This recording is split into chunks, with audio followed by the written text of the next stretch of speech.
आज हम बात करने वाले हैं अमिताभ बच्चन जी और रेखा जी के बारे में। क्या इनके बीच में सच में कोई संबंध था? क्या रेखा के साथ अमिताभ बच्चन ने चुपके से शादी की थी? क्या दोनों सच में एक दूसरे से बहुत ज्यादा प्यार करते थे, लेकिन इस रिश्ते को कोई नाम नहीं दे पाए क्योंकि अमिताभ जी बच्चन फैमिली का नाम डिबोना नहीं चाहते थे और साथ ही वो जया जी के साथ शादी के बंधन में बन चुके थे। लेकिन अगर उन्हें एक मौका मिलता तो क्या वो अपनी आगे की जिंदगी रेखा के साथ बिताते? क्या है इसके पीछे की पूरी सच्चाई, आज इस वीडियो में हम जानेंगे। जया बहादुरी और रेखा के बीच कैसा था रिश्ता? जया बहादुरी रेखा से उम्र में 6 साल बड़ी हैं। अपनी पहली फिल्म में जया बहादुरी पर अच्छी एक्ट्रेस होने का टैग लग गया था। रेखा को अपनी एक्टिंग की काबिलियत साबित करने में कई साल लग गए। आप जानते ही हैं कि रेखा का शुरू का जीवन कैसा था। जिसने भी वो चीज नहीं देखी तो आप कमेंट सेक्शन में जरूर बताइएगा, मैं इसके ऊपर वीडियो भी लेकर आऊंगी। कुछ फिल्मों में काम करने के बाद रेखा ने जू बीच अपार्टमेंट में अपना एक फ्लैट खरीद लिया था। ये 1972 की बात है। तब रेखा 18 साल की थी। उसी अपार्टमेंट में जया बहादुरी भी रहा करती थी, इसलिए अक्सर आमना सामना हो जाया करता था। उनकी अच्छी जान पहचान हो चुकी थी, बहुत अच्छी दोस्ती में बदल चुकी थी। रेखा प्यार से जया को दीदी भाई कहती थी और ऐसे में बार बार समय बिताने के लिए रेखा जया के घर चली जाती थी। बहुत बार जया बहादुरी रेखा को समझाती कि अपने करियर और लाइफ के बारे में सीरियस हो जाओ। जया के घर पर ही रेखा की पहली बार अमिताभ बच्चन से मुलाकात होती है। अमिताभ जया के बॉयफ्रेंड थे। ये वो समय था जब अमिताभ सफलता से दूर थे और सिर्फ एक इंसान उनको हौसला टूटने नहीं देता था और वो थी जया। जया बहादुरी निर्माताओं को कहती थी कि अमिताभ को लेकर फिल्में बनाएं, अमिताभ को काम दें। महमूद की बायोग्राफी लिखने वाले ऑथर हनीफ जाफरी ने बताया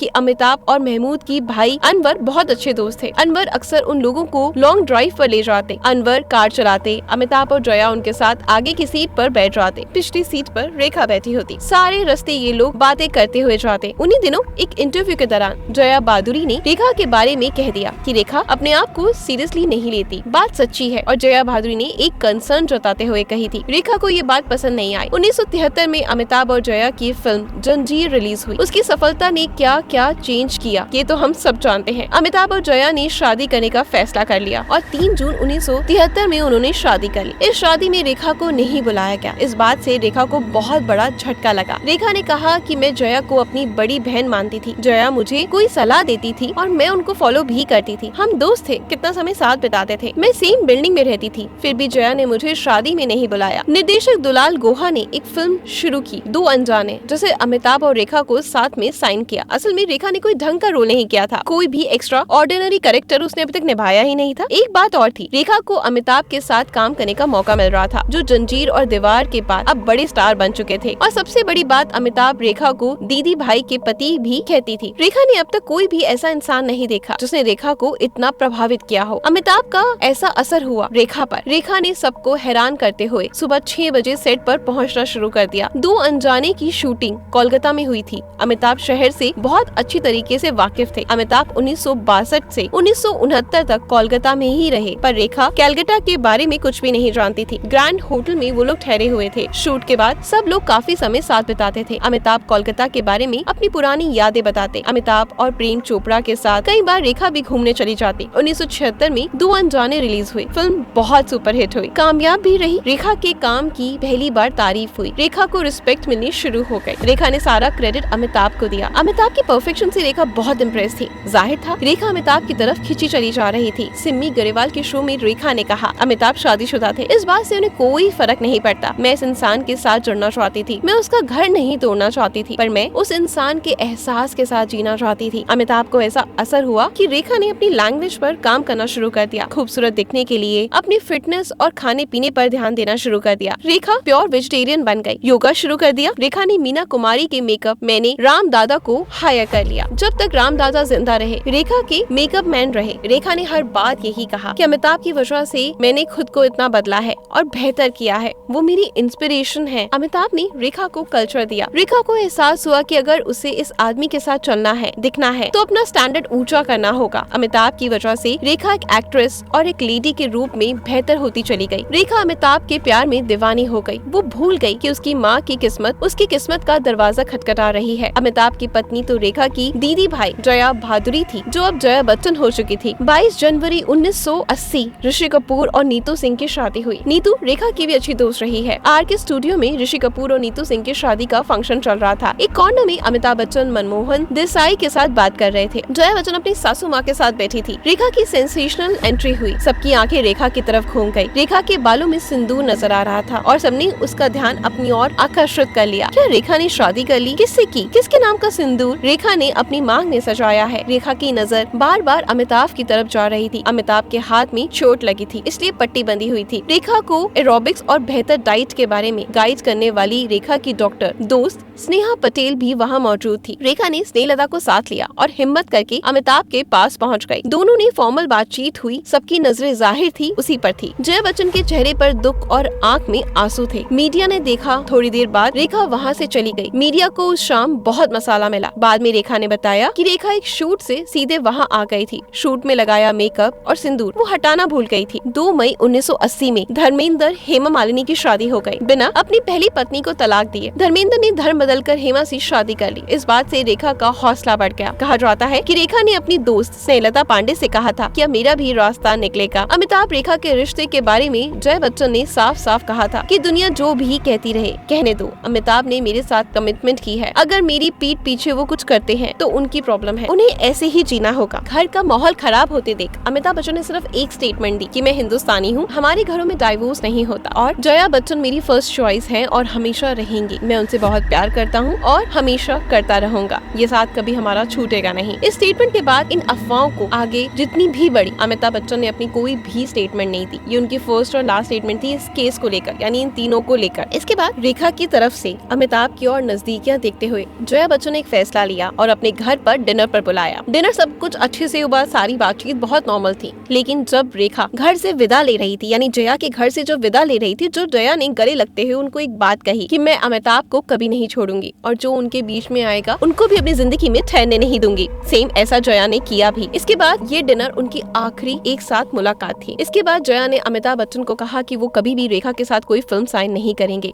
क्योंकि जया को लगा था कि पहले वो आपस की एक दोस्ती ही है, एक मौज मस्ती है। लेकिन जब उनको लगा कि ये मैटर सीरियस होता जा रहा है, यानी रेखा का जो अट्रैक्शन है वो अमिताभ की तरफ एक जरूरत से ज्यादा सारे लिमिट क्रॉस करने के बाद बढ़ता ही जा रहा है। लेकिन जब जया ने देखा कि ये दोस्ती नहीं, ये रेखा का पागलपन बढ़ता जा रहा है अमिताभ को लेकर, तो तभी उनको लगा कि अब ये सारी हदें पार कर रही है रेखा। तब उन्होंने इन सब चीजों को स्टॉप लगाने के लिए अमिताभ बच्चन को कहा कि इन फ्यूचर वो कभी भी रेखा के साथ कोई फिल्म साइन नहीं करेंगे। और जया की बात की रिस्पेक्ट करते हुए अमिताभ ने भी प्रोड्यूसर्स को कहना स्टार्ट कर दिया कि आज के बाद उनको किसी भी फिल्म में रेखा के साथ कोई भी काम नहीं करना है। जो ये बात रेखा के कानों तक भी पहुंचने लगी। जया बच्चन की इस बात को रिस्पेक्ट करते हुए अमिताभ बच्चन ने भी सारे प्रोड्यूसर से कह दिया कि इन फ्यूचर वो रेखा के साथ एक फिल्म में काम नहीं कर सकते। और यही बातें उड़ते उड़ते रेखा तक भी जा पहुंची और रेखा ने कहा कि मुझे इस बात से बहुत गहरी चोट पहुंची कि अमिताभ ने मेरे साथ काम करने से इनकार कर दिया। ऐसे ही हालात थे और यश चोपड़ा ने इन्हें भी कैश करने का प्लान बनाया। इन दोनों को कास्ट करके बहुत ही शानदार स्क्रिप्ट एक्स्ट्रा मैरिटल अफेयर पर one of the best film सिलसिला बना डाली। फिल्म सिलसिला से जुड़ी बहुत सारी अनसुनी बातें आपको बहुत जल्द हमारे चैनल पर देखने को मिलेंगी। अनफॉर्चुनेटली फिल्म फ्लॉप हो गई। कुली के सेट पर अमिताभ को चोट लग गई। जब अमिताभ हॉस्पिटल में थे तो रेखा को वहाँ जाने की इजाजत नहीं थी। फिर भी किसी तरीके से हॉस्पिटल के उस कमरे के बाहर तक रेखा पहुँच गई जिसमें अमिताभ थे। वहीं खड़े होकर रेखा ने भगवान से अमिताभ के लिए प्रार्थना करी। उज्जैन के महाकालेश्वर मंदिर में जप करवाया। नंगे पैर तिरुपति मंदिर तक चढ़कर गई। ये वो समय था जब असल में अमिताभ रेखा से बहुत दूर हो गए। रेखा की जिंदगी में मुकेश अग्रवाल कैसे आए, कैसे शादी हुई, उस शादी का दर्दनाक अंत क्यों हुआ, इन सब पर जल्दी आपको वीडियो देखने को मिलेगी। हमारी फिल्म इंडस्ट्री की इस तरह की बहुत सारी इन्फॉर्मेशन, बहुत सारे ऐसे रिश्ते जो दिखते तो कुछ और थे लेकिन उनके पीछे की कुछ और सच्चाई थी, हम आपको रूबरू करवाते रहेंगे। तो अगर आपको मेरा वीडियो पसंद आए तो वीडियो को लाइक और शेयर जरूर कर दीजिएगा।